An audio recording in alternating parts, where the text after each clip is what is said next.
Chapter 1. Spring.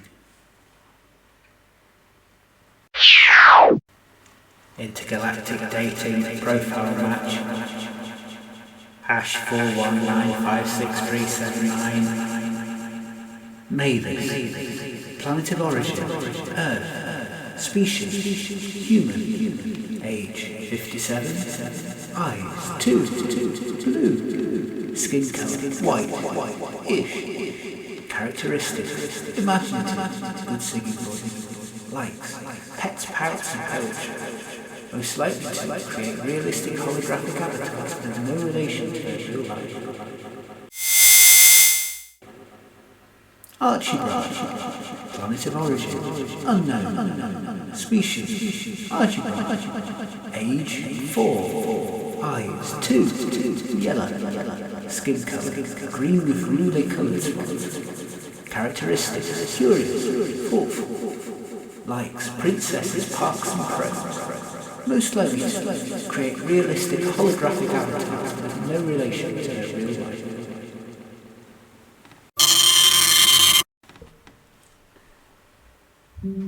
It was spring on my adopted home world of Habridats, and my planet was warm even by its usual standards, the sunshine bursting through every available patch of ground on the planet in one giant moment of synchronicity. All around me Habridats toasted marshmallows, sang songs, or simply bathed in the sunlight with a cheerful look on their beaky faces. Given that the Habridats weren't exactly known for their gardening skills, there were a lot of plants that used to take over the planet's surface, and I used to spend my time amazed, watching them as they rose and fell with the seasons, the plant life and the planet life, all fulfilling this magical dance that happened once a year, seemingly without even knowing what they were doing. Even though I was the argibraffe, the pet, the test subject, the backward relative you didn't invite for dinner in case its table manners scare the neighbours, at moments like this, when I studied the planet's inhabitants up close, I felt as if they were the test subjects instead, each of them reacting to unseen forces that moved them without them knowing, and under my watchful observant eyes. I did a lot of observing, as observing was easier than talking, but it left me lonely, and especially at times of a year like this one. Spring had always been my favourite season. It was a chance for rebirth, for new growth, for awakening, the opportunity to be someone completely new. And in spring, a young argibraffe's thoughts of fancy turned to love, which was quite a problem, because I suddenly discovered on my planet that there were no other argibraffes to love. Once there had been a thriving community of us lesser roulet spotted, the colour just over the colour spectrum from violet that was invisible to certain species like humans, argibraffes on Habridats.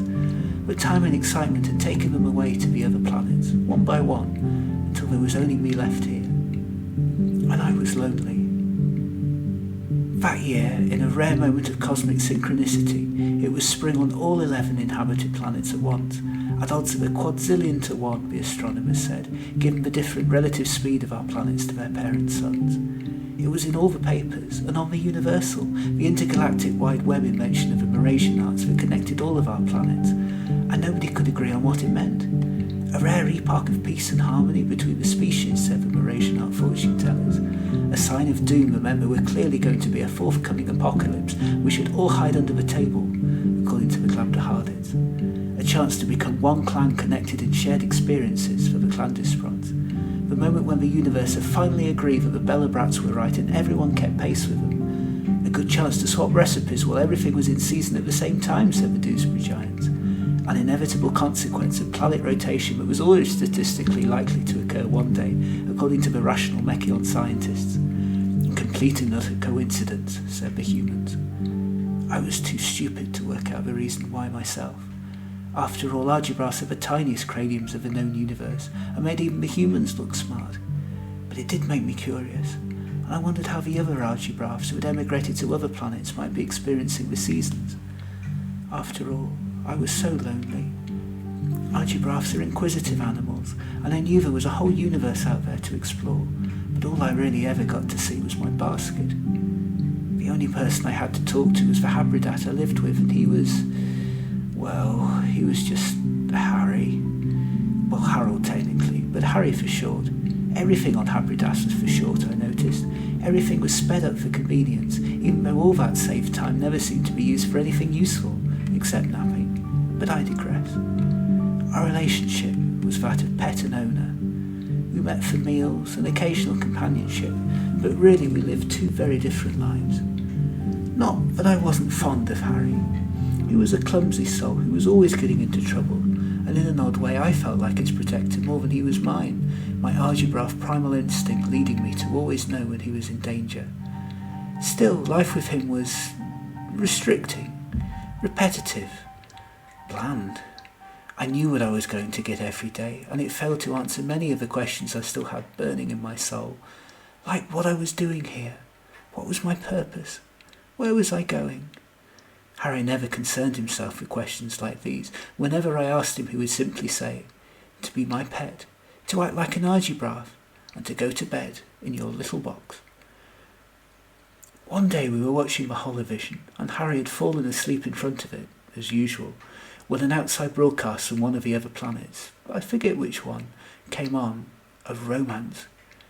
It spoke to something in my soul and awakened something that I knew had always been sleeping within me, but without a name till now. Habridats didn't tend to be a species that cared much for romance. They weren't really the types to come up with a spontaneous gesture, were strangers to passion, which used up too much energy. And while I had heard of the word love, it tended to be used to mean that between family members or owners and pets, never what I saw on screen. Harry had never shown the slightest interest in love after all. He was content just to do what he always did. Forever. Even though deep down in my heart I felt I knew what this love was already, I sat entranced, and the programme stayed with me all day and all night and part of the next day. I went to sleep at night, curled up in my basket, dreaming that it was me who was being asked out on a date and being cuddled and stroked and cooed after. It gave me a warmth in my soul that was a little like the spring outside warming the world. Finally, burning with curiosity, I knew I had to ask for more about this strange new concept.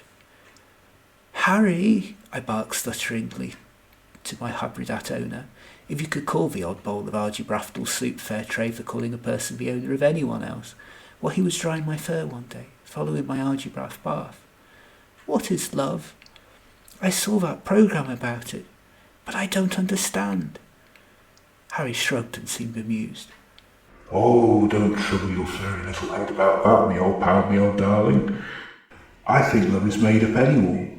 I certainly never experienced it, my furry little pal, and I never fancied looking for it. Seemed like too much hard work to me." Harry went back to watching the Holovision and his favourite programme, Holobox, which seemed to mostly consist of watching other Habridats watching television and making the same kind of lazy comments he did. "Do you think argibraffes can love?" I grunted, desperate for the reply. He shrugged again. "I guess so," Harry replied, getting busy with the dryer he used on me, the one which made all his feathers fly off in one direction. It usually made me laugh to see that, but today my mood was too sombre. He continued above the noise. "I mean, there are a lot of you running around the universe, aren't there? I remember when there were a lot of you here once." Confused, I tried to work this out. But why is that, love? Just because there were so many of us? "Well," said Harry, trying to think in the heat, "stands to reason. When two argibraffes get together, and who love each other very much, they create another argibraffe. If there are a lot of you that have been created, then you must have been in love as a species a lot." "Oh," I said, more confused than ever. This wasn't what I'd seen in my observations about species and their offspring. Certainly none of the Habridats, who viewed love as the easiest way of getting companionship, and sex as the easiest way of keeping warm when it got cold at night. It wasn't true of the other species, who either lived on or visited this planet either. For the Clandespros, having a family was a duty to your species to maintain the numbers of your individual clans. For the Belobrats, it was an ego trip to have a mini version of yourself following you around. For the Dewsbury Giants, it was a chance to have someone to cook for, and an excuse to buy bigger utensils. For the Glabdahardits, it was comfort in numbers in case of an attack. For the Acrosians, it was a primal urge so strong it overrode every other thought. For the Mechions, it was the chance to grow spare body parts in case one of yours broke one day. For the Eurasian arts, love was a cosmic calling passed down by some mystical creator that was never fully understood. For the Camalosians, it was an excuse for more elaborate paperwork. Nobody knew why Maggrumphs ever got together at all, but I didn't see much actual love between them at the best of times. Only the humans seemed to have any idea what love was, but they went about it in such a complex, contradictory way, often conceiving children at random out of confusion, revenge or accident, without a solid foundation of love to nurture their next generation. I had put this down to the fact that the species had been the last in the universe to discover contraceptives, but from my observation that hadn't seemed to make it any better. Even the ability to choose when to start a family hadn't necessarily resulted in the right timing to have them for many humans. But then all this was sex, and despite checking the universal Mechion translator circuits many times, I felt sure that sex was a byproduct of love, and not all of love itself. Even so, somehow everyone around me seemed to know what love was, and I felt as if it was a party that everyone else had been invited to, but me. I longed to understand, not necessarily to experience it even, just to know what it was that everyone else was talking about, what this strange stirring was that spring on this planet had created in my bones. You know, you really are a most curious thing, said Harry, tickling me under my chin. Most argibraffes just live to exist, but you exist to live. Why worry your head so much about something you don't know about? Maybe you'll find out about it one day and understand it, or you won't, and that's okay. If we don't know what we're missing out on, then we'll never have to worry about the fact we're missing it. That's my motto. So saying, my owner put down the dryer and snuggled down for a snooze. Wait another hour, he said. Or 3, or 47. But I need to know, I barked falteringly, just as he began to nod off. Please. Important. Harry opened his eyes again and looked at me, ruminating. I suppose it must be a bit odd being pretty much the only argibraffe here, he said. Though personally, I'd like to be the only Habridat enjoying all that peace and quiet. He got out his lap-bottom computer, held it up to the sun to charge the Ziggerosian crystals in the back for a few minutes, and turned it on. There you are, he said, closing his eyes again. This is a site called Intergalactic Dating, which is profiles of people from all over the known universe. Have a bash on that. I'm sure you'll soon learn everything you need to know. Oh, this was a big day for me. Argibraffes weren't usually allowed on the furniture, never mind the universal. This was going to be a thrilling day. I looked at the site and admired the pretty graphics of whizzing envelopes with lipstick kisses attached that flew all over the screen, landing on 11 different planets, apparently at random. An intergalactic hologram of an earthling named Nova came up on screen and spoke.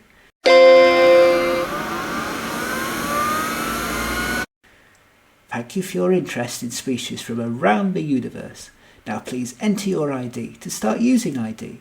Let our very best Mechion algorithms do the matching and invite love into your inbox. Good luck. The holographic human finished kindly. No, said Harry as he navigated the title page.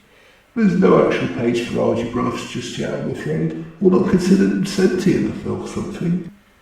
Oh, I said, puzzled. What's sentient, Harry? Grinned Harry. Intelligence, like what I've got. He absent-mindedly waved his feathers and set them alight with a hairdryer. Ow, he said. Well, anyway, you get the idea. I'm going for that snooze now. Be good, pet. So saying, he fell asleep on the sofa, his tail feathers swaying with every loud snore that came out of his beak.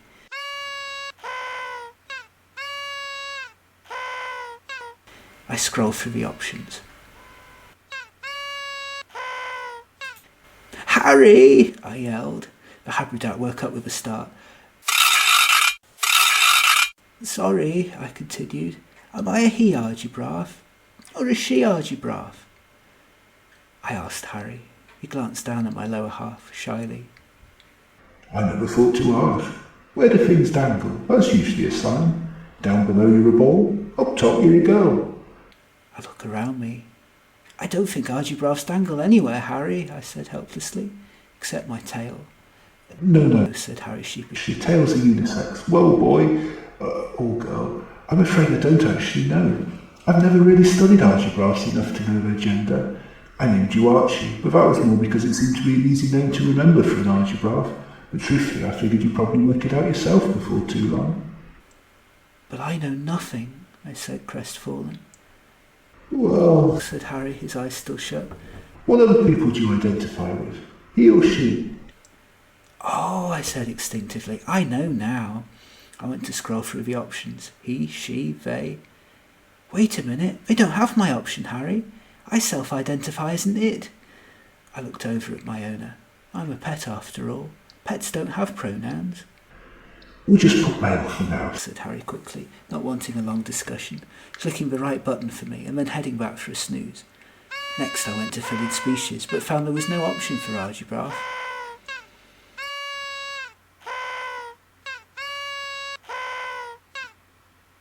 Harry! I yelled, waking him up once more so hard he fell off the sofa. There's no option for argibraffe here, Harry. He shrugged. I don't think argibraffes are meant to use this site, but, everyone lies on these things, so just put down something else. Anything else. Don't worry about what you put, it won't matter. You're just doing it so that you can read other people's profiles. Oh, I said, clicking the button for Habridats.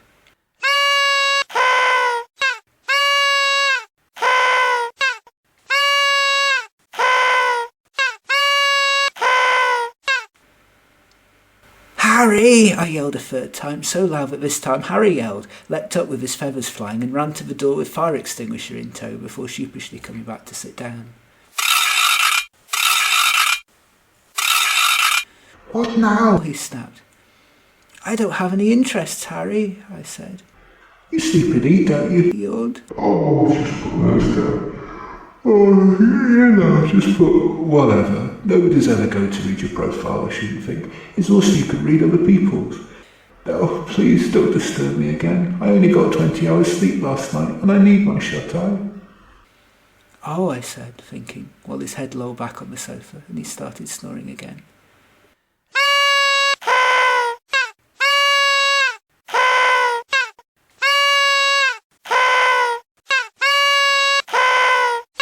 It suddenly occurred to me that I had forgotten my manners. Sorry, Harry! I yelled as he woke up again in a final flurry of feathers.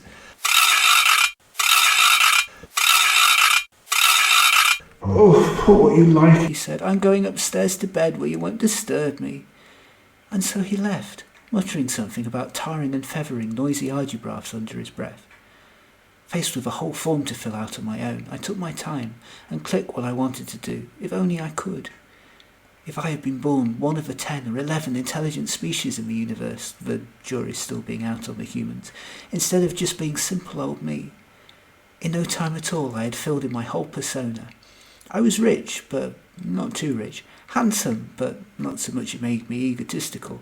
I owned a big house, though in reality I lived in a cardboard box of Harry's. Had a big salary.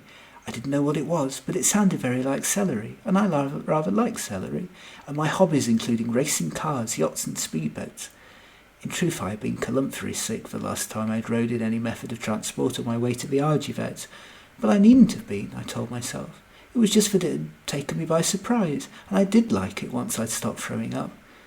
I also chose the moniker Sir because I thought I liked the sound of it better than being called Mr, or Mrs, or Miss, or Ms, or Mrj, or Mraz, or the other options, which were all really confusing. Finally, all I had to add was a photograph. I tried to put yes please or I'd like one, but the computer screen didn't accept that. Eventually I found my way to a folder of Harry's photos and chose the one I liked best, where he was wearing a fake crown as part of a Habridats University passing out ceremony. There was a nice picture taken of him a few minutes later when he passed out in the grass, fast asleep, but I liked the crown one best. I borrowed some software and made him look much taller. After all, I'd always wanted to look taller. Finally, I wrote what the computer asked me to do, a letter explaining what I wanted from a life partner.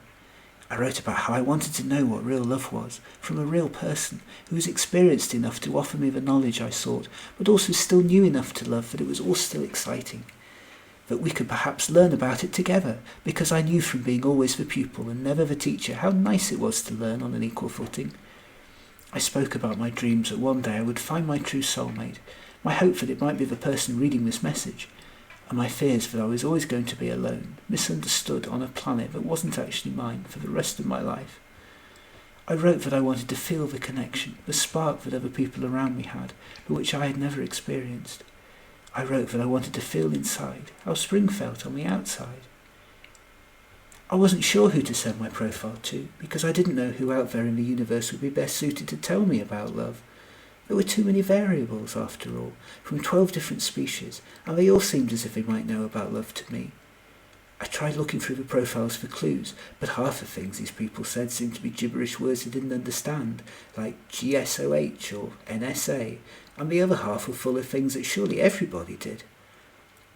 I glanced at the profile page. It was for a clandesprod.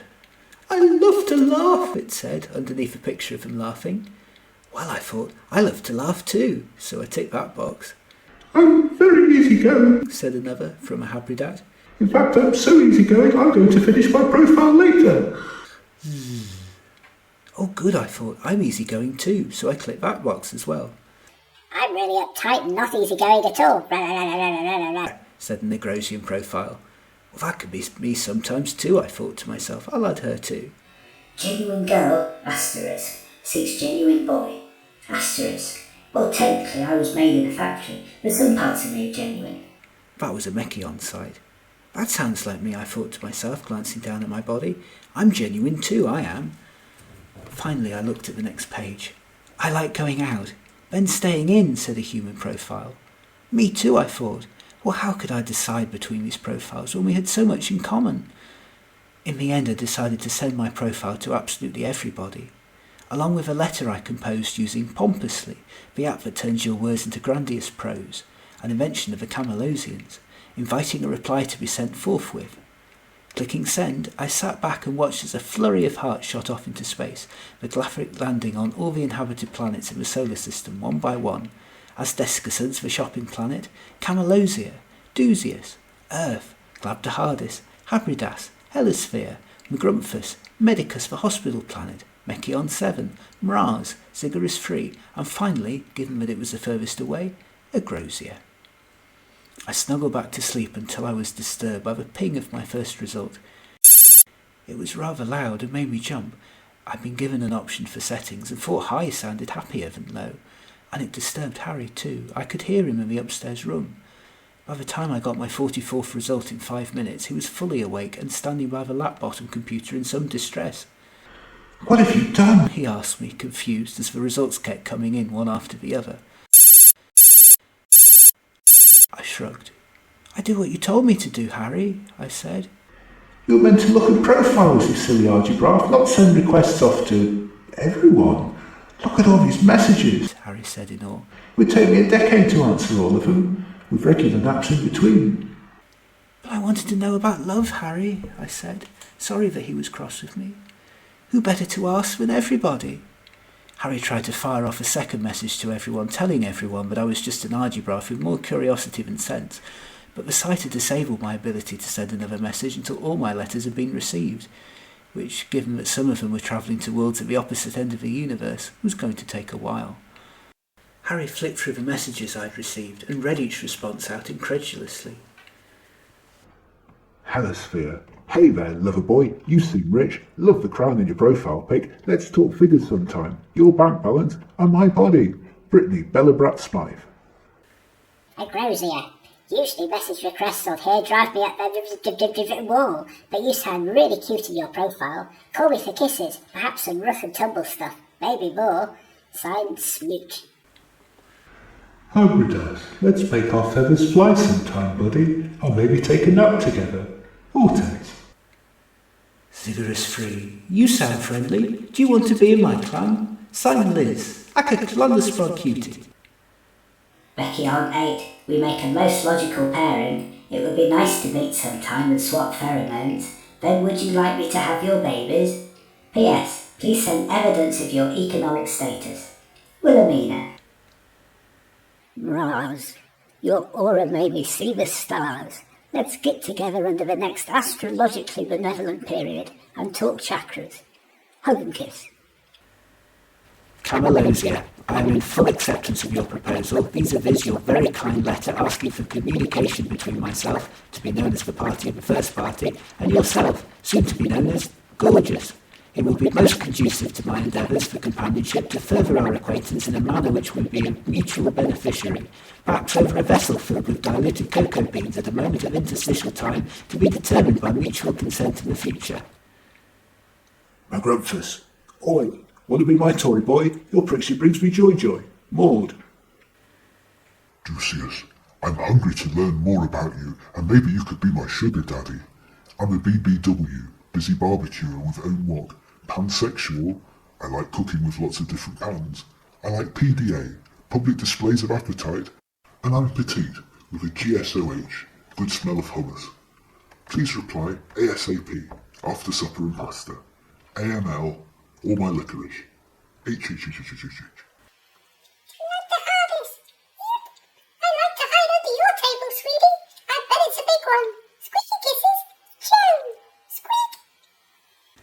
Harry shook his head and went to delete all, but when he wasn't looking I sneaked in behind him and pressed save with my tail at random, so I would at least have one message that I could read, and perhaps respond to. After all, I really wanted to know what love was, and this was my best means of finding out. Not now, though. Right now I was being sent back to my box in supposed disgrace. "I'm sorry, Harry," I said, hanging my head. "I didn't want to make you unhappy. I won't do it again." I fixed my owner with the big eyes that I knew always stopped him being cross with me. All right, Harry said, tickling my tummy. I knew when I bought you that you were curious. Life's certainly never dull when you're around. He looked in vain at his bed upstairs. Unfortunately. Okay, Spotty One, we won't mention it again. Go to sleep now. With that he trooped upstairs. Tucked up in my box, though, I couldn't help but be excited. All those people had spoken to me, and even though Harry had deleted all those other messages, I still had one that was all mine, that nobody else knew about. Nobody really spoke to me in my life at all normally, except Harry. How exciting! Waiting till I heard Harry's snores coming from upstairs, I crept back to the lap-bottom computer again and turned it back on. Harry didn't know that I knew how, but I watched him do it so many times that it came naturally to me. I looked at the message that had been sent to me. It was from Earth. "Hi there," it said. "I don't usually answer requests on this site, but your message really spoke to me. You sound a little bit lost." "Well, I'm a lot lost. I'm stuck here in a miserable town on a miserable planet in the middle of a miserable part of the cosmos, and nobody really understands me either. You sound sweet too. I need a bit more sweet in my life. I'm stuck in a job I hate, which brings out the worst in the people I work with, and I find myself really hating my life. I know that being with someone wouldn't stop me hating my life, but perhaps we could at least both hate our lives together. Please write back to me and tell me a little more about yourself.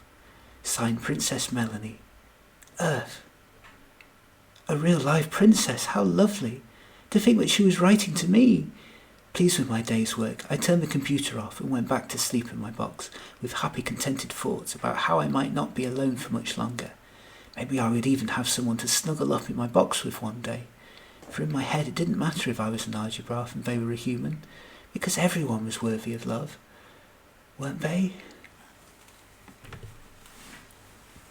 It was spring. Earth always looked better in the spring. Every year it seemed as if the world had moved into technicolor from monochrome, or that in the night some genie had filled in one of those colour-by-numbers paintings and dotted greens, blues and browns in all the whites and greys.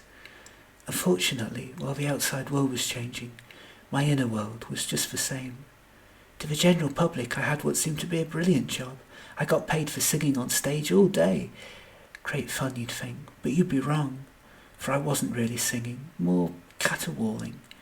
There was absolutely zero creativity in what I did, and no opportunity for altering what I sang. And the backstage politics was excruciating. All those little backstabbers and egotists competing for the spotlight and pretending what we were doing was actually important when I was only doing it to pay my rent. Not to mention the fact that I was getting too old to zigger. No, life really wasn't easy being part of the 500th anniversary Spice Girls tribute act, the wannabes. I hated being Whinger Spice, dressing up in ginger wigs and Union Jack dresses and spouting fake lines about feminism, most of them written by men. I mean, nobody even knew what the flag stood for anymore, not after 5 centuries of interstellar contact, when country boundaries suddenly seemed so grubby and narrow-minded that we'd all but given up on them altogether here on Earth. Life was drudgery, a living hell, making superficial musical love to crowds of deranged people in the audience every night, and then going home alone. I was too ashamed to tell my friends and family what I did, so mostly I kept it quiet and begged they wouldn't ever see me at work. Eventually the shame became so great it became easier not to see any friends, and cut myself off from family altogether. Online though, on the Universal, now there I could be who I wanted to be. Literally anybody. I mean, who was going to check it? If anybody cared that much about me to check out my story, then at least I had made a connection, right? In this life of empty promises and repetition, even that seemed like a win. So that's what I did, night after night. I got in front of my laptop, all dressed up. How I wished I could afford one of those new lap-bottom devices, but not on my salary. Not in my tarnished Spice Girls costumes, but in my poshest frock and a paper tiara I'd found backstage one day and smuggled home. Then I sat in front of the computer, in character, as Princess Melanie, beloved ruler of kingdoms. I mean, I didn't hurt anybody. Nobody was going to know that I wasn't really a princess. Even though the odd earthling pointed out to me that the royal family were an anachronism that had been wiped out centuries ago, they were largely few and far between, and I didn't like talking to earthlings anyway. I was bored of my species. Mostly I talked to aliens who hadn't a clue what a royal family was, and if they ever asked me, just accepted it at face value as one of those quirky earth customs. Humans enjoyed so much. In my new persona I felt protected, impenetrable, important, special, all of the things that I never was in reality. Nobody cared that I had messed my life up, that my life was a disappointment, deadly boring. That I too was a disappointment and deadly boring. Instead of talking about chit-chat, the weather and rubbish pop songs, I got to talk about the exciting celebrities I'd met. My illustrious heritage, the comfortableness of thrones with cushions. Sometimes I suspected the people I talked to realised that I was pulling their leg, but that was okay. They could have been pulling mine for all I knew. Earth still didn't know an awful lot about the other 10 alien worlds, if I'm honest, which was embarrassing given the 5 centuries we'd had to educate ourselves about other cultures. If nothing else, it passed the time, and it wasn't as if I was ever going to meet these people. It wasn't as if I was ever going to be taken seriously by any of them. It wasn't as if I was going to do anything stupid, like fall in love. Then I did. I admit that I only read his message at first because it said Sir at the bottom, which made me read on and find out that he was a real-life Habridat prince. I didn't know much about Habridat culture, but, well, we had a story about the king of the birds on my planet, and royalty made as much sense there in a planet full of overgrown birds as here.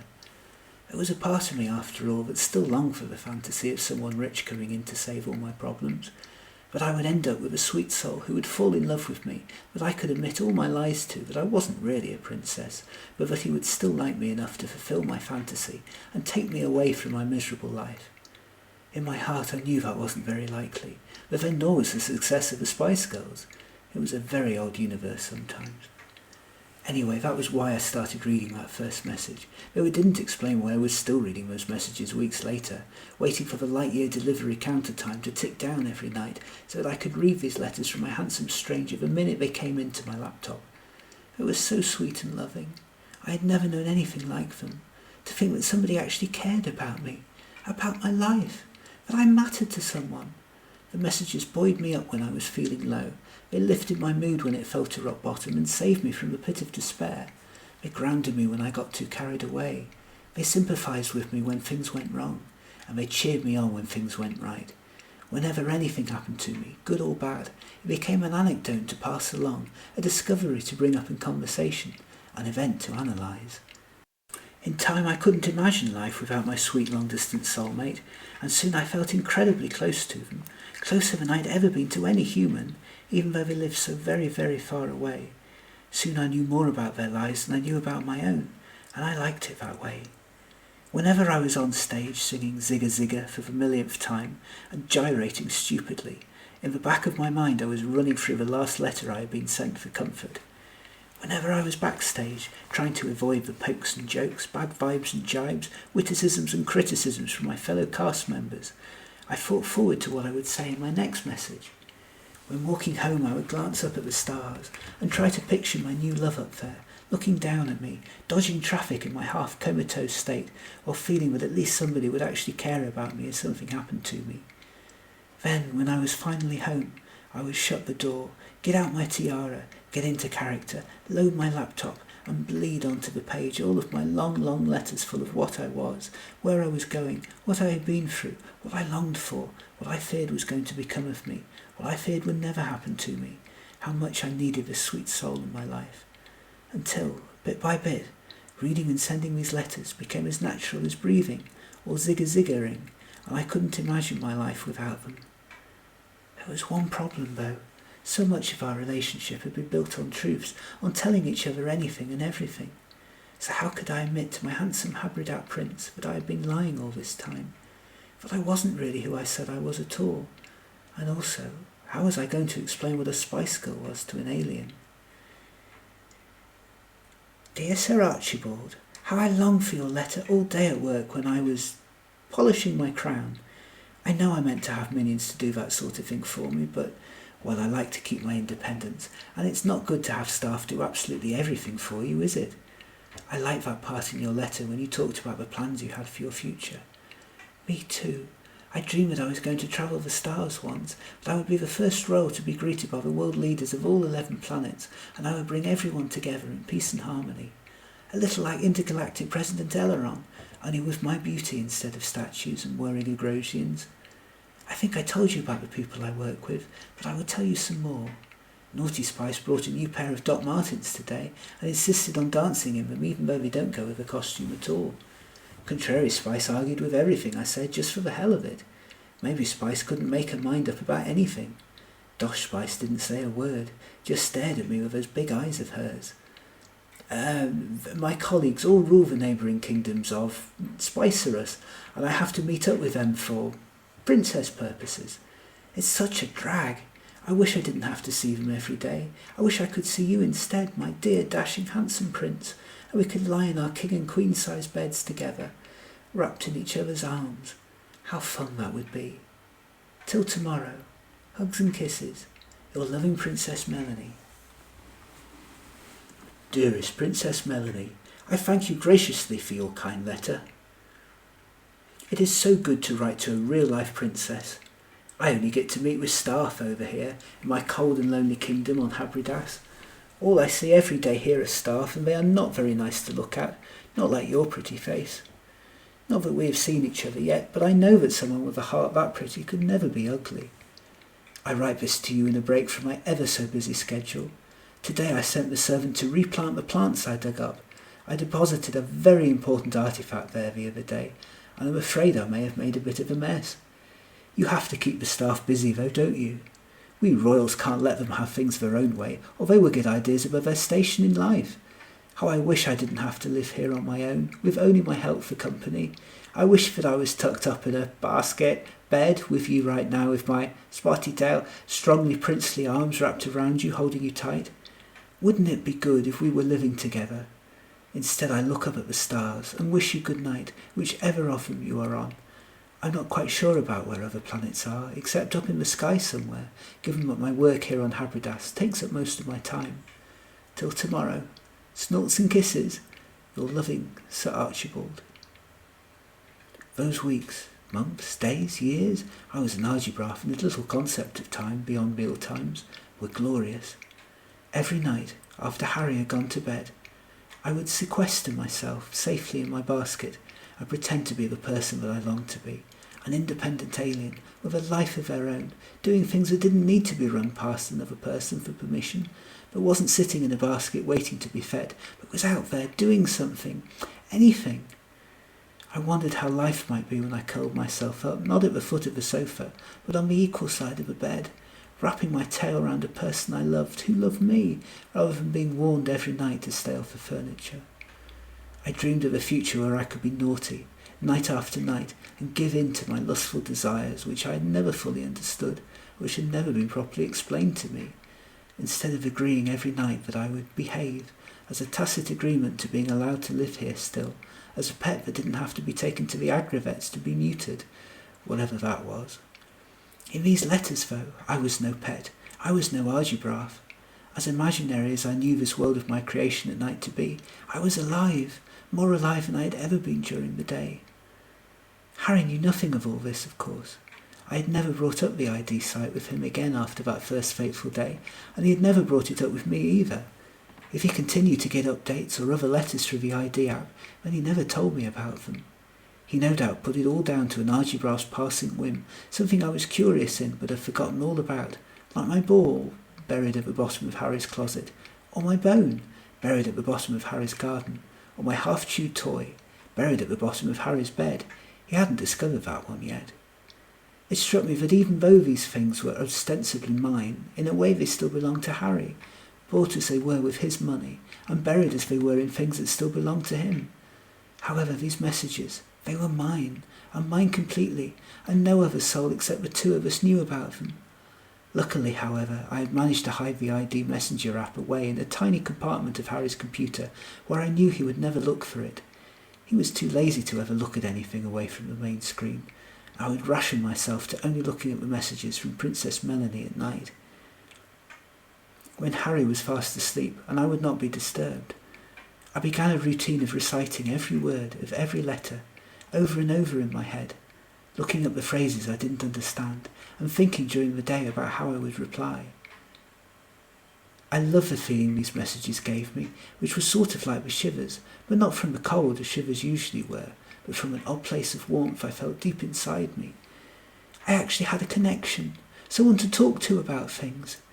Even though I knew that the things I talked about weren't actually true, I had to exaggerate what I did all day to make it seem more interesting, so that trip to the park became a walk round my mansion, chasing a bone became chasing burglars off my estate, and eating argibraffe puffs out of bowl became fine dining in town. The very fact that someone was interested in what I said I had been doing all day made a universe of difference, as if I mattered somehow and wasn't going to die ignored and loved and unnoticed. So much of my life had been spent vainly living for the benefit of no other existence except my own, and it bore the tail off me living for the same thing day after day. Now, though, the same boring daily events in the present became anecdotes. The boring things that had happened in my past became stories of survival, and the boring things that were a certainty in my future became replaced by a shared sense that maybe anything was possible. Still, though, there was a nagging doubt at the back of my mind that maybe this was wrong, that even though we had been completely honest with each other in a way I for one had never been with anybody before, that at the heart of our burgeoning relationship was a big fat lie.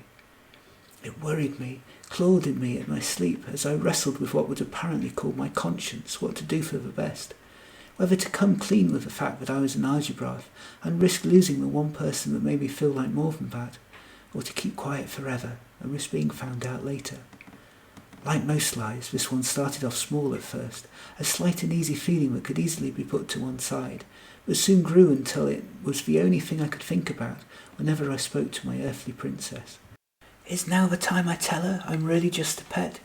Is this the moment when I'm finally brave enough to risk losing all?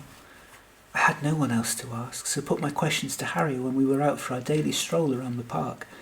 We had just walked past the local theatre and were on our way to feed the Habridats when I put the question to him.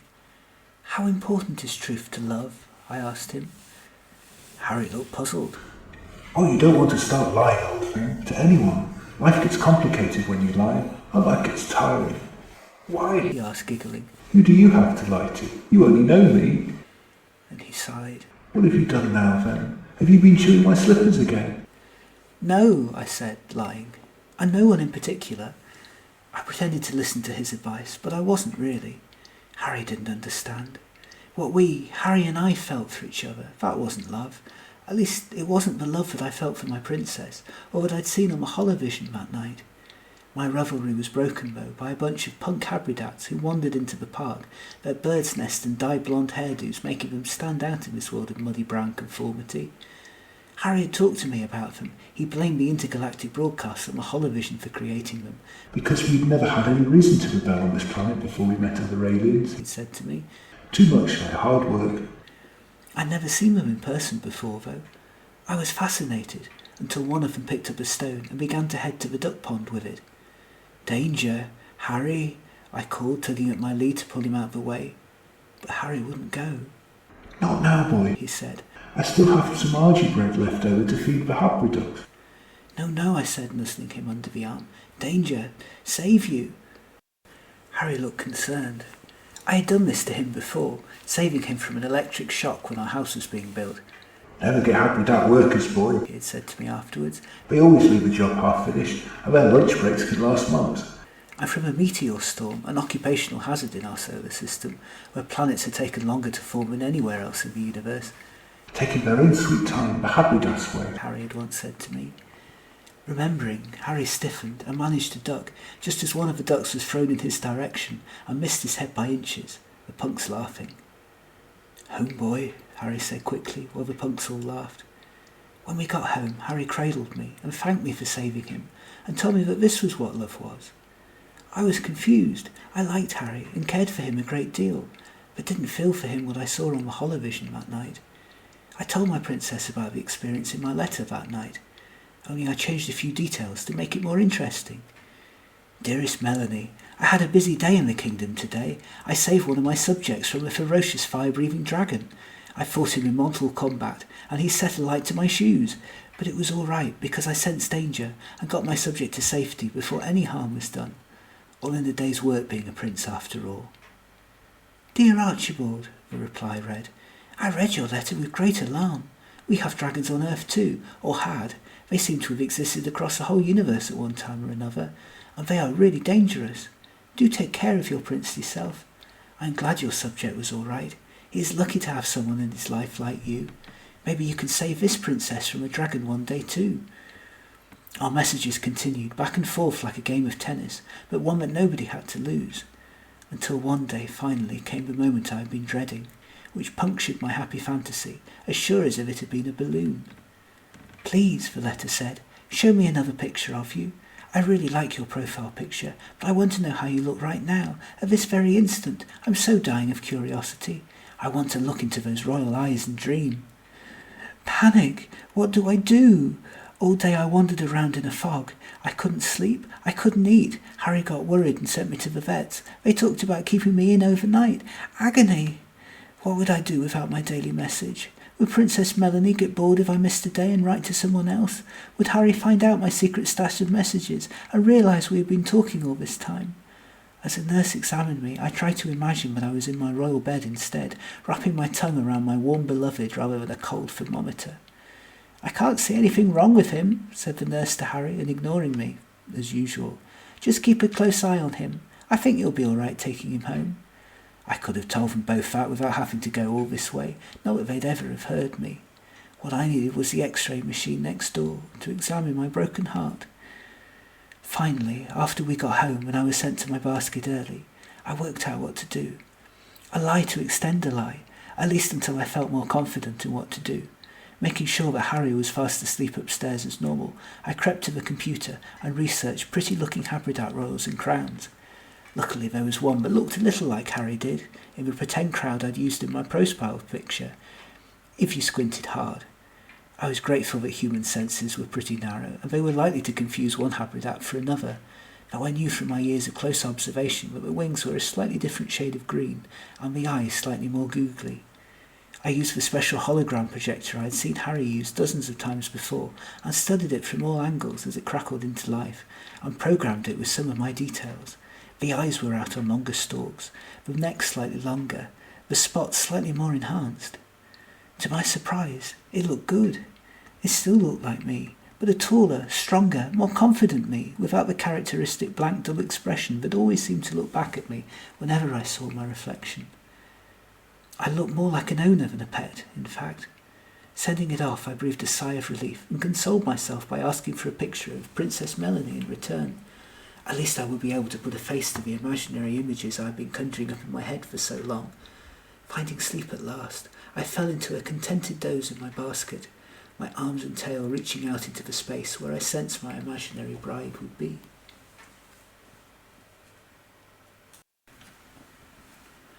Oh, why did I ask him that? I asked myself in a panic. How stupid can you get? My own curiosity and lust just got the better of me. Now there he was, sitting in my inbox, an actual prince with a crown of feathers and everything. He was perfect, handsome, dignified, cuddly, and he was asking for my picture in return. Well, of course he was. I mean, that was a natural response to me asking for his, wasn't it? I should have been expecting that, yet somehow, when we were just two anonymous faces talking, it never seemed quite real, as if this was a dream that was about to end at any time. Or perhaps I had fallen into a coma and was having feverish dreams about my perfect imaginary suitor. Yes, that was it. This Lord Archibald was just too handsome, too perfect, too rich for me. and he'd done so much, overseeing all those thousands of kingdoms he spoke of. How could I admit to him now that I was just part of a tired, ageing Spice Girls tribute act? I knew that I should end it then and there, come clean, admit who I was and what I had done and take the consequences. But in that moment, I just couldn't give up a connection with Strong. I'd waited too long for this moment. I had to make it last longer, at any and all costs. Frantically, I searched through the Universal for a suitably glamorous-looking Earth princess, one who looked respectable, dignified and regal, a true feminist ruler, not like those stupid costumes I had to wear for work. Finally, I found one that looked just the way I wanted, half hidden in silhouette so as not to give away too many features I might contradict by accident later. It seemed to me to be alluring, though in reality, of course, it was one of the last pictures taken of a disgraced British royal family back in the olden days, and they were still trying to claim a ridiculous amount of taxpayers' money, and their lights had been turned off in all their palaces for not paying their electric bills. I loaded it onto the holographic projector and studied it from every angle, tweaking bits as I went. It still looked like me, but suddenly, instead of someone desperately trying to hang on to their youth and stuck in a stupid costume for a stupid job I hated, I looked dignified, purposeful, even sexy. I knew it was a lie, of course. I knew that at some point I was going to be found out. I knew too that the consequences for this were all going to be horrible. But I didn't care. For however long it lasted, this was something good in my life that was mine, and I wanted it to last as long as it possibly could. Trembling, partly from the argibraffe jelly I'd just been fed for lunch, but mostly from nerves, I pressed on the ID app, with both eager and afraid to see what my new soulmate looked like. She was gorgeous. I was both pleased and horrified. Pleased because it enabled me to imagine an even more beautiful fantasy for myself at night than I dared hope. Horrified because it made the stakes that much higher. Things were sure to come crumbling down around my ears soon, and Harry would get cross with me and probably banish me outside to the argibraffe kennel, never to use the lap-bottom computer ever again. But I couldn't stop myself. I needed this in my life. I needed hope that the rest of my life wasn't just going to be spent being somebody's pet, confined to a box at the dusty end of the sofa. Having this person in my life represented having the whole wide world ahead of me. It felt good. Despite the odds against it working out, it felt safe. It was my happy place. Then something awful happened. The Spice Girls tribute act were going away on Intergalactic tour as part of a series of tribute acts, and according to my contract, I couldn't get out of it. I first heard about it backstage from my co-stars. Our two ex-members, Shouty Spice and Pouty Spice, were very excited to have broken the deal for us from some well-meaning but ultimately misguided clandesprods who wanted to promote music and peace across the galaxy. They were looking for an Earth act to join the Mechion-run travelling roadshow to represent us in a Battle of the Planet-style circus where we were to play in between other tribute acts, all based on Earth bands from the 20th century, which had proven to be such a hit on the intergalactic stage and boosted Earth's importance in the eyes of the universe when we had first made interstellar contact. We were bottom of the bill, alongside a Grozy and ABBA. The winner takes it.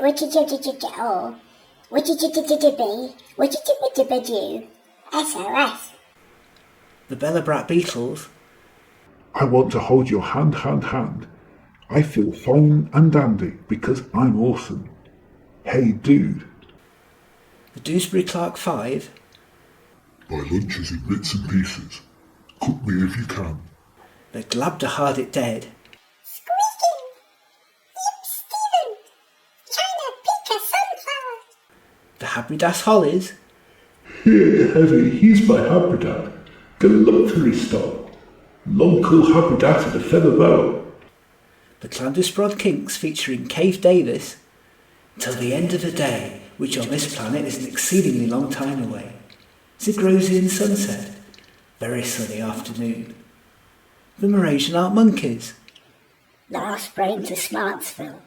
I'm a believer, philosopher and manifester. Randy Malaysian Art Intellectual. Malaysian Valley Sunday. And the Magrumphs and the Pargrumphs. Maggrumph. Maggrumph is streaming. No salt on her antlers. And the Glabdahardit collaboration. Squeaky Alley. This was a calamity, not only because we would be spreading all that awful noise and fake feminism to a bunch of aliens that should know better, but because of what it meant to me personally. I was ashamed, worried that we were going to be the laughingstock of all these fine tribute bands with our tired ziggering and kung fu kicks.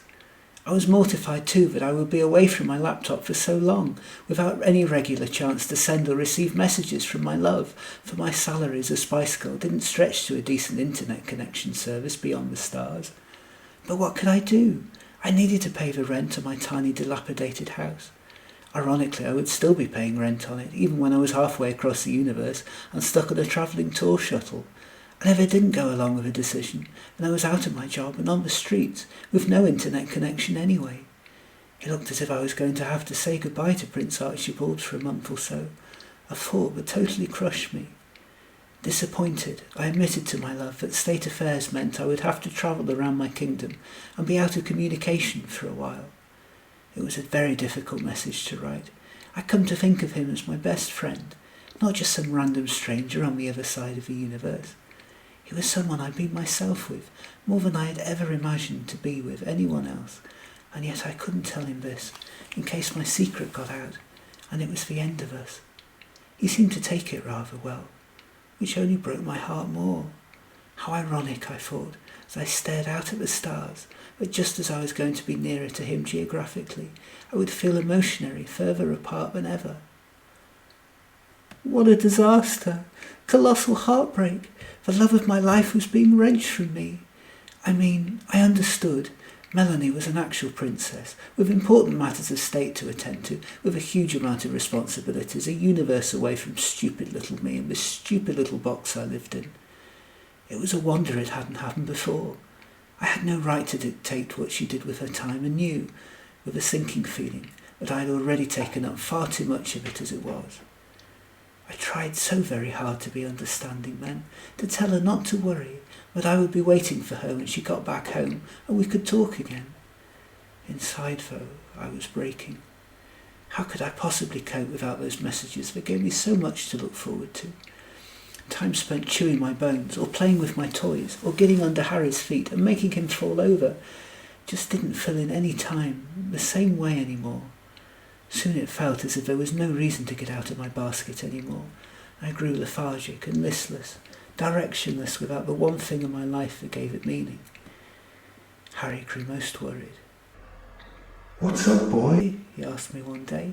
You've not been your usual frisky self at all, really. You haven't touched your meal. He stirred the gloopy contents intended for my bowl, and I sighed heavily. This wasn't a meal fit for a prince. It was barely fit for a pet. How do I explain, I thought, matters of the heart to him? But I need food for the heart and mind, not for the body. Harry would not understand. Harry would tell me to keep my life simple, to involve myself with as few people as possible. But how could I live on a diet of... I stared at my food container as if seeing it for the first time. Meaty, beety, eaty argibraffe flakes, when I knew that there was a gourmet banquet out there somewhere, just waiting for me. I don't understand, said Harry, pulling a face. We used to be so close, but now I feel there's something you're hiding from me. You know you can tell me anything, about anything, boy, girl, thing. I looked into his eyes, weighing up whether I should tell him or not. Well, I confessed, you see, there's this someone. I paused, wondering what to say. Good, said Harry, unhearing, as he flopped onto the sofa and turned the holovision on and tickled me under the chin. Keep it simple, eh? Don't ruffle any feathers. That's the best way to keep things simple. The Habridat way. Not like those Habripunks. You know what I mean, don't you, boy? Youngsters who don't know the first thing about anything. Harry pulled another face. I was annoyed. This wasn't the Habribunks I was talking about. That was hate. This was love. Although I was confused there too. Didn't we, me and the Habripunks, just want some excitement and novelty in our drab little lives? Didn't we both want to tear down this quiet, tidy, static little world down in order to make the world better for the people we loved? To make more out of life? How I wish I could explain all this to Harry, but it was hard for me to speak what was in my head at times like these. I hated being stuck in an argibraffe body sometimes, but hadn't learned how to communicate fully yet. I had never disagreed with Harry over something before, I thought to myself. I never had to. I just lived in a bubble with my owner, doing what he did, seeing what he did, thinking what he thought. But I saw the way he looked at the Habridats whenever we met down the park, with such disdain and disgust, and heard the way he talked about them, as if they were children. And we weren't. We were the children, oblivious to a whole universe out there. They'd seen how other worlds lived, how involved they became with each other's lives. They'd wanted to be like the other species, to care.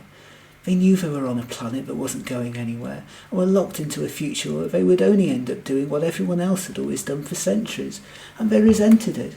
They wanted more. They may have been younger, but they had seen far more of the universe than Harry ever had. But Harry didn't know that they were fighting to tear down society to make his life better, as well as theirs, to show him that there was more to living than to have a quiet life. He just thought they were pets, to be tickled under the chin, and sent to their baskets. You're very quiet, said Harry noisily, intruding on my thoughts. Do I have to take you to the VETs again? I pulled a face, sticking out the tongue at the end of my long nose, but this only made things worse. I don't think your tongue should be purple with spots like that, said Harry. Or should it? I confess I don't know a lot about argibraffe physiognomy. Let's put you in the travelling box, old fellow. Oh, great. Now I just traded one box for another. Just as it had seemed as if the whole universe was at my fingertips, that I could have reached out and grabbed it. This got worse when the nurse told Harry to keep me indoors a few days, to keep an eye on me, making my world grow even smaller overnight. How typical, that just as if it felt as if I could have gone anywhere, my life had become even smaller than it had been before I'd logged onto that blessed computer. Harry carried me back home in his arms, my eyes and tail peeping out of the box he used to bring me home in, because he was too worried to let me out on my leash. Usually I hated that leash with every fibre of my being, the thought that someone else had the right to boss me around and direct me where I had to go, even without the tiny little patch of the world I was allowed into. Now, though, I would have traded this box for even the slight freedom my leash gave me, free as I was to run over the grass and roads, for as far as my owner's eyes could see, at least. We passed the Habridats on the corner. They were protesting about a government decision to embrace isolationist policies for yet another millennia. Amongst other things, the policies meant that every visitor to this world was censored, carefully vetted so that nothing too good would ever be allowed in to disturb the peace and equilibrium of Habridats. This meant that we never got any current bands from around the universe, never saw any current art, never got to experience modern theatre, never got to experience current writing. The best we could hope for was some feeble tribute bands from centuries past who couldn't get a gig on most other planets. I knew why these youngsters were upset, because they had been informed that their curiosity was wrong and had no place on this world, when curiosity was a right of every being in the universe, even Habridats. I saw the fire in their bellies, heard the danger in their voices, saw the emotion in their faces. Suddenly I felt that I should be joining them and standing on the street corner with them, not trapped in the arms of an owner who didn't understand. They shouted something at us I couldn't hear, and Harry picked up his speed. Somebody's going to be hurt by those flipping kids one of these days, old boy, he said to me. Let's hope it's not us, eh? How awful those people are. Their families must be so ashamed of them. They're everything that is wrong about modern society and the universe we live in. Usually I agreed with Harry as a matter of course, but this, I couldn't agree with this. It was so narrow-minded, bigoted. Soon I began to hate Harry, hated him. How could I have let myself be trapped for eternity with this man, who didn't even understand such matters of the heart, whose interest in the outside world amounted to peeking out the window every morning to see what the weather was doing, before staying in all day anyway, and who ruined my romantic dreams of a beautiful life every time he stood around scratching himself and burping? I could have sobbed. In fact, I think I did, given that on a second visit the nurse gave Harry a prescription for depression, a little roulet-coloured pill to dampen my heart, when all I really wanted was for it to expand again, the way the letters once had. What have you got to be depressed about then, eh? Chuckled Harry when he got me home from the argibraffe a third time. I wish I had an easy life like you. Nothing to do but run around the garden and live in a box. Such a tiny world for such a tiny mind. I envy you sometimes, you know. But I just stuck my tongue out at him again. which was a mistake because I soon found it in a splint with a thermometer stuck next to it. Harry didn't understand how much I envied him. Harry had the ability to go anywhere and do anything.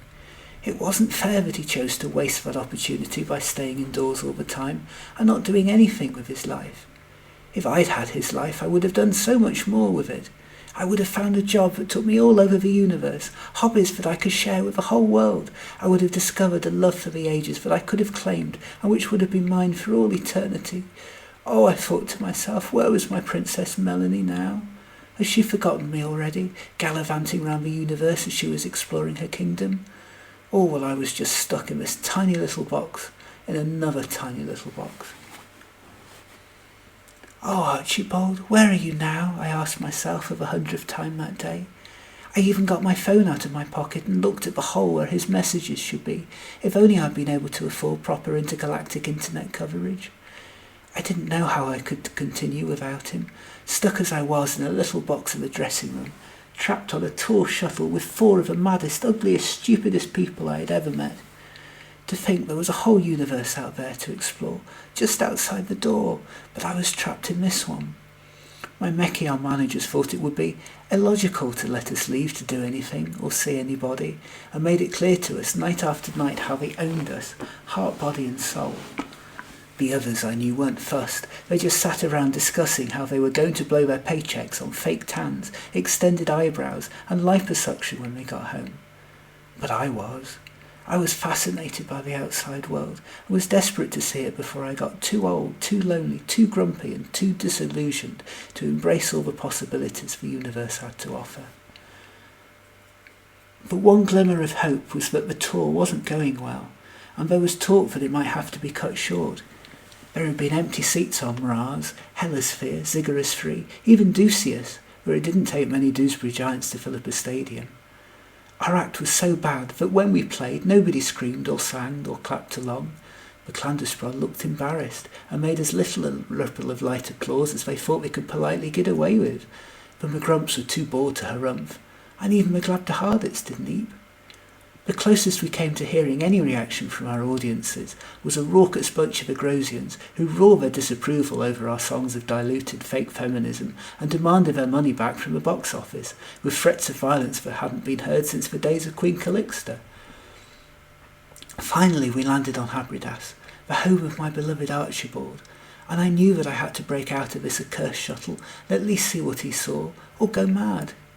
First, though, I had to know if he still existed, if he was still on the ID side, or if he had grown impatient with me and quit. I didn't need a full conversation. I didn't even need words. I just needed to see that profile again, to have some form of connection again. I begged, pleaded and cajoled my Mechion manager to let me connect to the internet. Just for a second, that was all I needed. Love was like a drug, and I was having withdrawal symptoms so badly. My boss took pity on me.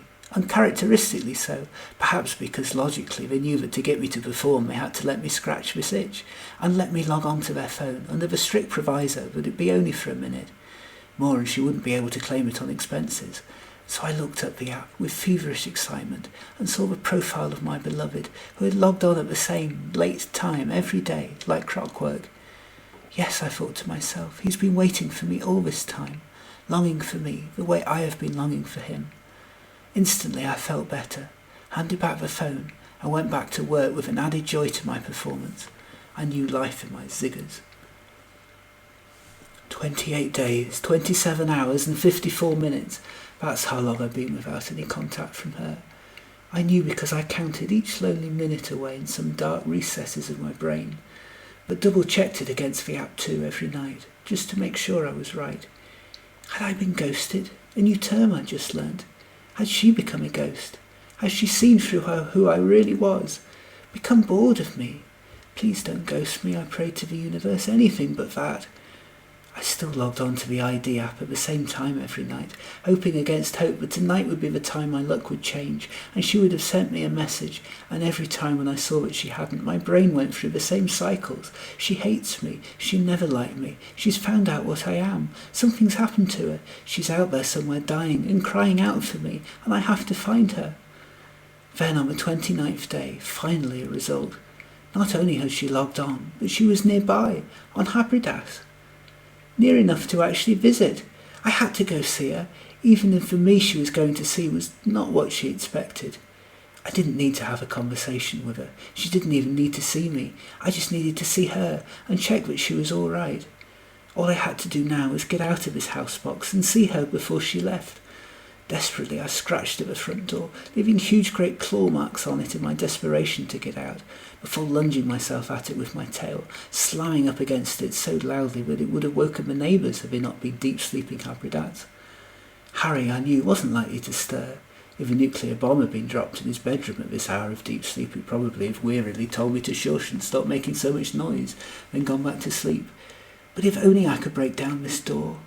Instead, all that happened was I got myself trapped, halfway through the letterbox, my nose outside, while my tail stayed obstinately inside. And that was how Harry found me the next morning when he finally got up. Hello, boy. He half laughed. What are you doing? You silly small-minded pet of mine. And he tried to pull me backwards, but I was too stuck to move. Realising he couldn't pull me backwards, he decided that he would give me a shove instead and sent me flying as I shot into the road. At last I was free, separated from the box that had imprisoned me for so long. Without even glancing back at him, I ran off, ignoring Harry's pleas to wait and stop. So desperate was I to see the love of my life. I memorised the coordinates in my head, 077/860/707/7/ZZZZZZ, which for some odd reason was the stadium on the corner, near where we passed on the way to the vets and the duck pond. It seemed a strange place for a princess to be, but maybe it was a royal gala performance or something. I didn't know what a gala performance was. Maybe she got pelted with apples, but I'd heard of them. I stayed out of sight, in the bushes near the stadia, waiting for the figure I knew so well to come out. Sadly, she never did, even though everybody else must have done. There were 4 rather scrawny-looking Asian human girls, all girly and giggling and plainly drunk. There was a Mechion dressed in a suit and apparently in charge. Some Agrosians in wildly unlikely-looking clothes, Belobrats in brightly coloured military tunics, 5 Dewsburys stuffed into some collarless suits, some hippie-looking Glabdahardits accompanied by a dancing skeleton, some Habridats dressed in matching floral shirts, 4 Clandesprods in Red Riding outfits, a quartet of Eurasianards in shirts and trousers with belt buckles, one of them with a wool hat and another with a tablecloth over his shoulders, and finally 4 differently sized Magrumphs wearing flowers in their hair.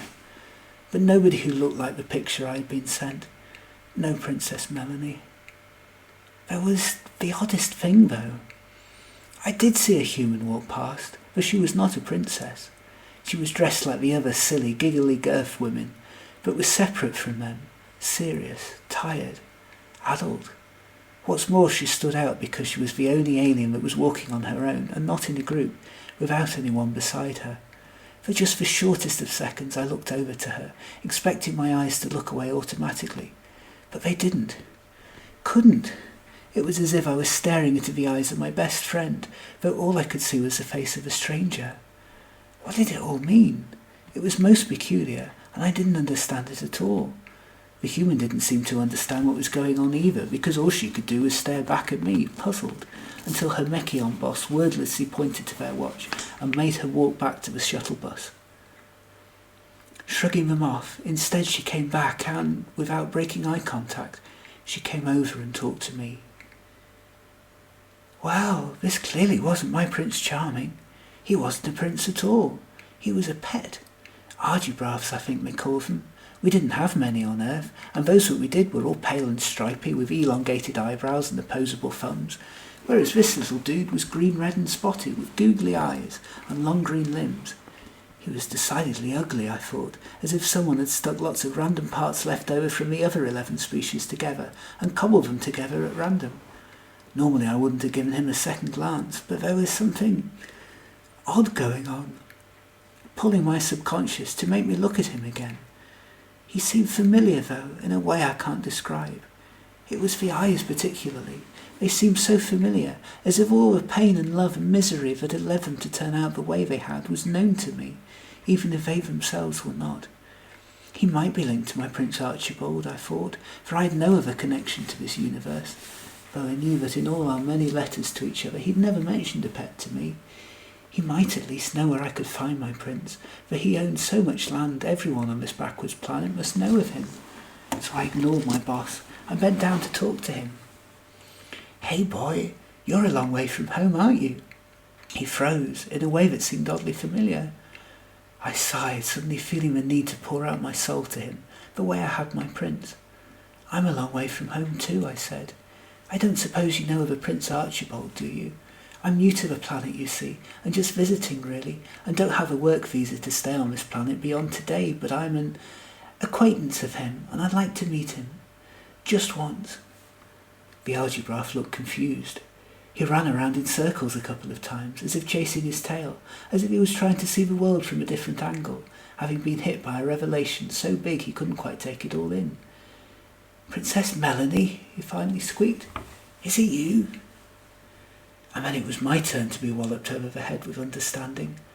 I gaped and gasped and goggled in quick succession, as all my dreams about the future dissolved away into nothingness, my dreams lingering past my subconscious one by one, as if to say goodbye to me. The castle we were going to share, the children we were going to have, the new happier life I was going to live, even those princely arms hugging me to sleep every night. All gone now, in a puff of smoke, as fantasy turned to reality.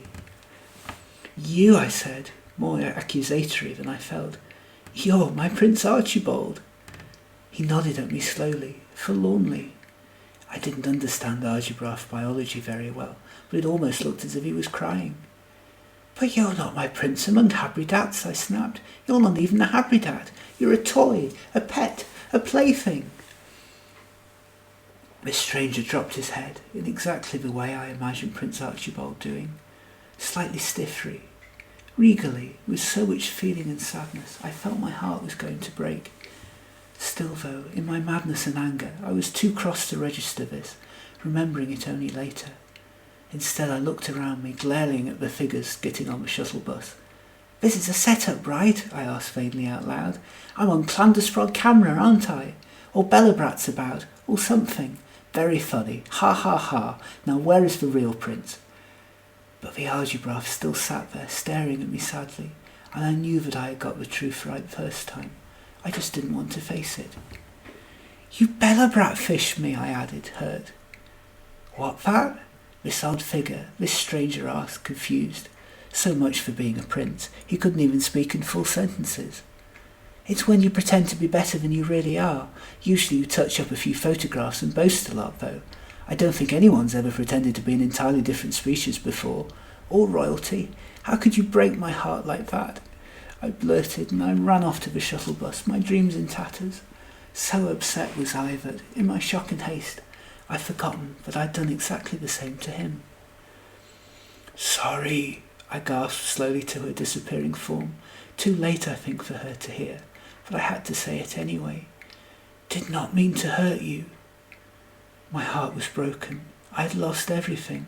In the back of my mind I had hoped that my beloved would understand, would forgive me for my deceit, would scoop me up into her arms and take me away into a new life of possibilities anyway, that the love we had for each other's internal self would outweigh any differences we had in appearance.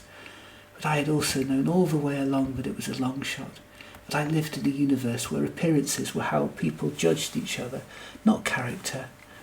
Sadly, miserably, devastatingly, I turned round to walk back to my tiny little box, in my tiny little house, which was really just another tiny little box, with my tiny little owner, and my tiny little life that would never ever be happy, or filled with love ever again. I took one last look at her departing figure as she rushed off to get her shuttle bus.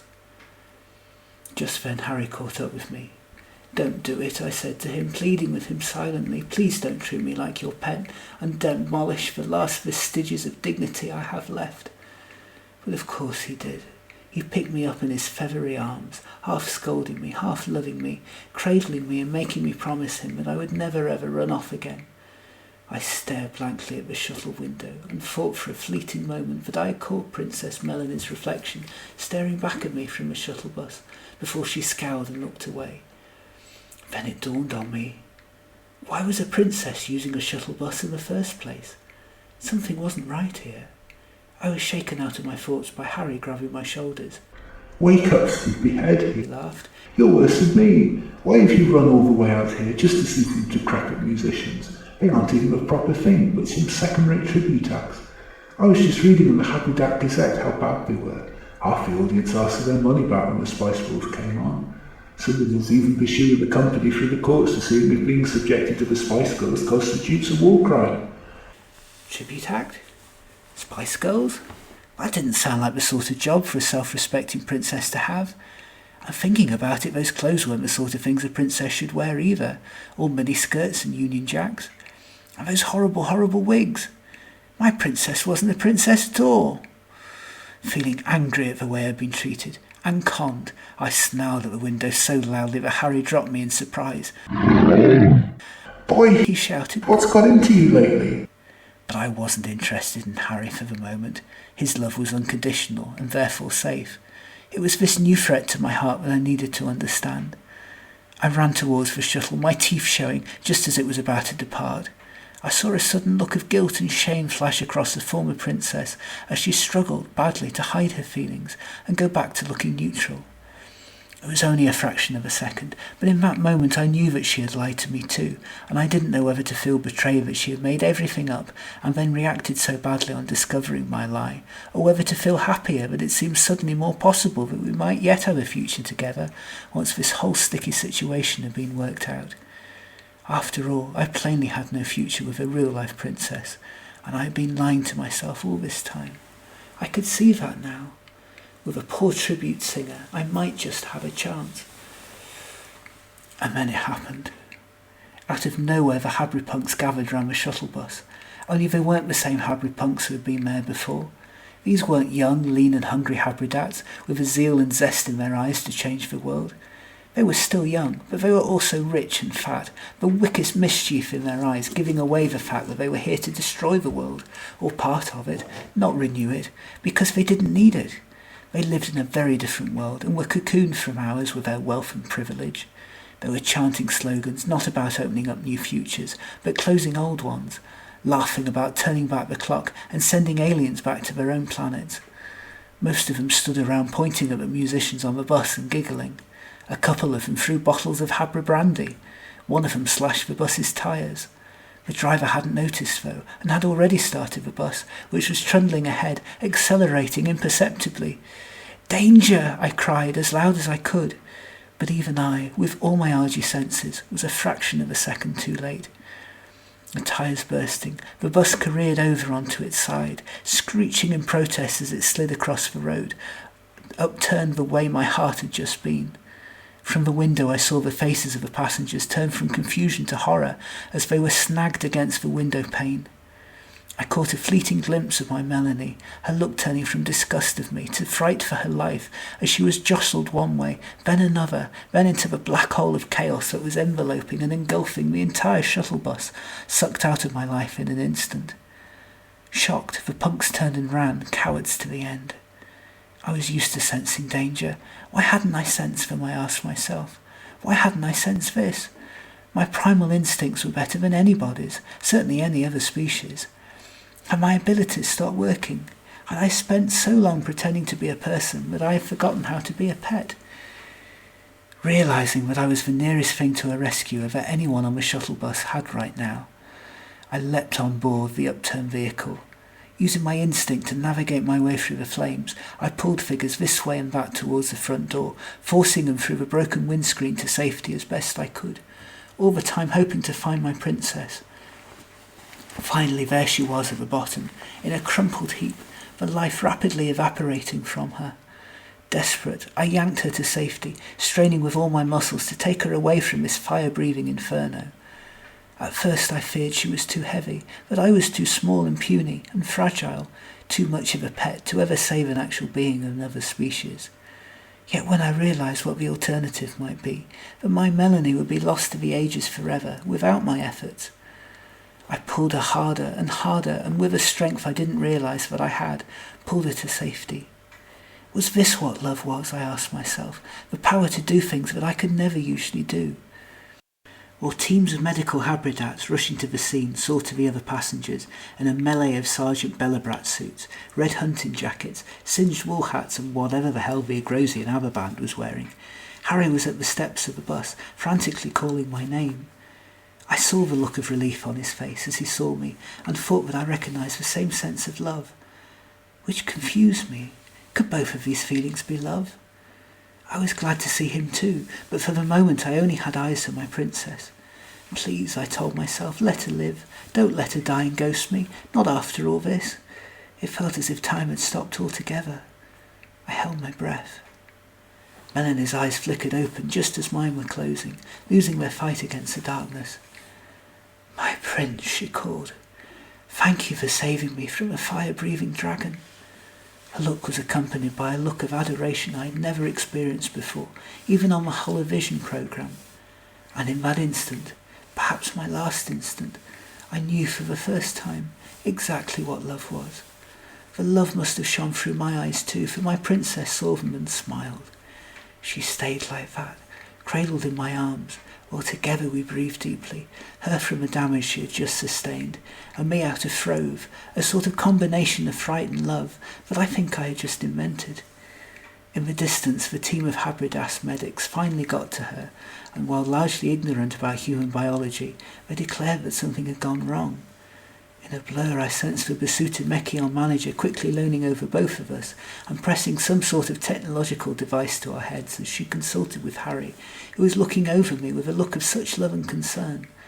At last, I thought, he gets what love is, and went back to sleep inside the darkness. "Well, boy," said Harry finally, unsure whether to disturb me or not, but with a big stupid grin plastered all over his face. "I'm not quite sure what's been going on here, but I think you just found out what love is. Oh, and even more to the point, I think I just found out why my internet bill has been so high for the past year." I opened my eyes and looked around me. I was back in our house again, only something felt different. I went to flick my tail out and, to my shock, didn't feel anything, so I looked for it. I circled all the way around my body. I then realised that I didn't really have a body anymore. Well, not in the same way anymore. I was a hologram. Panicked, I went to bark and found myself talking in long sentences like a Camalosian on acid. "There has been a colossal change in my physiognomy for reasons which I have not yet ascertained," I said, shocked at the speed at which my thoughts were turning into words for the first time. I looked down at my body. It had feathers and a crown. That seems to have been a most monumental change in my environment, which has become a most surprising and unexpected development. Harry grinned. "Do you like it, boy? I modelled you on the hologram you posted to the ID website." I was shocked. "I have all manners of explanations that I can precipitate forthwith," I responded, but Harry shook his head. "No need," He laughed. "I rather like the new you. It will be easy to have a conversation with you after all, and you'll be lighter to carry down the park. It still looks like you too, rather. You're still my same old Archie." He saw my blank looks and carried on. "Don't worry, it's all sorted and paid for, all part of the deluxe Intergalactic Dating service. Any couple who meets through their app has the option of being uploaded to their computer server even after their death. The Mechion manager who was running the Intergalactic Tribute show had a spare gadget on him that captured dying souls, and you could be uploaded in a different species altogether if you wish it. This is quite an expensive process normally, but the Mechions guessed that we would be able to get compensation from the incident. It turns out that they weren't Habridats who caused that riot, but members of the Belobrat Bullingdon Club, a bunch of millionaire loser children from the public school down the road. They thought they could create a few problems and blame it on the real Habridats and get them into trouble. But as it happens, the Habridats were down at the park building a duck sanctuary, and they all had alibis, while the Bullingdon lot were reckless and arrogant enough to get caught. They say these brats are going to get sent away on the prison planet Incarcerus for a very long time, after their mummies and daddies pay out an eye-watering amount of compensation to everyone on the bus anyway. In short, we're rich. I might even get to travel, to go away from here." Harry grinned. "I brought a new Holovision television with money too, of course. So on second thoughts, I might just put my wings up and stay here." Of course he did, I thought to myself. That was Harry all over. "Anyway," He continued, "there was also enough to keep your brain in this hologram body forever." "Oh no, I had a sinking feeling. I had gone through all that, only to end up as Harry's pet again after all, indefinitely, only without even the freedom of a real body to go with it. I have another surprise for you too, Harry countered, seeing my face fall. I think this is going to cheer you up, old boy. There was enough room in the hologram account for two. We're just waiting for the final details from Earth to check it is all right and above board, but it should be very soon. He leaned over to me, so close my pixels could actually feel his feathers. This was quite a hologram. You're not going to be alone any more, Archie, Harry said, and my heart leapt for joy. Could it be?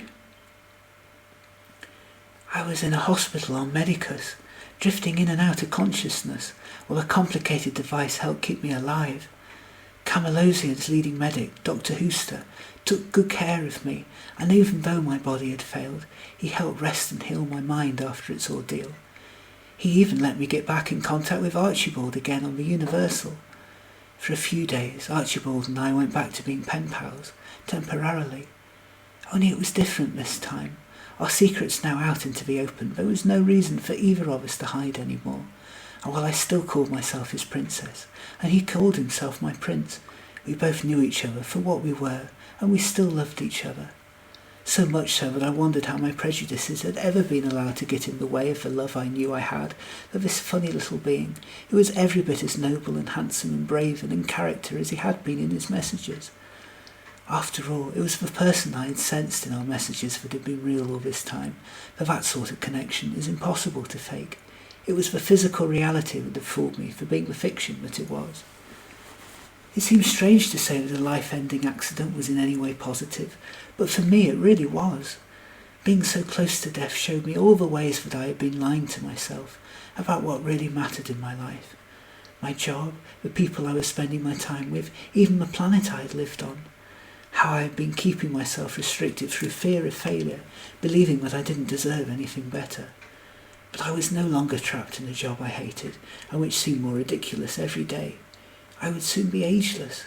I would never have to sing another Spice Girls song ever again. And I would get to be with my Archibald. The time of reckoning arrived, in the fog of wiring, computers, microchips and time, spent sleep travelling through a sort of virtual cloud, until I finally opened my eyes and found myself with my Archibald, actually physically there. He grinned at me, a wide lopsided grin that went well against his crown, and he took me by the hand. "My princess," he said to me. I looked down at my hands as I slipped mine into his wings and goggled. They were different.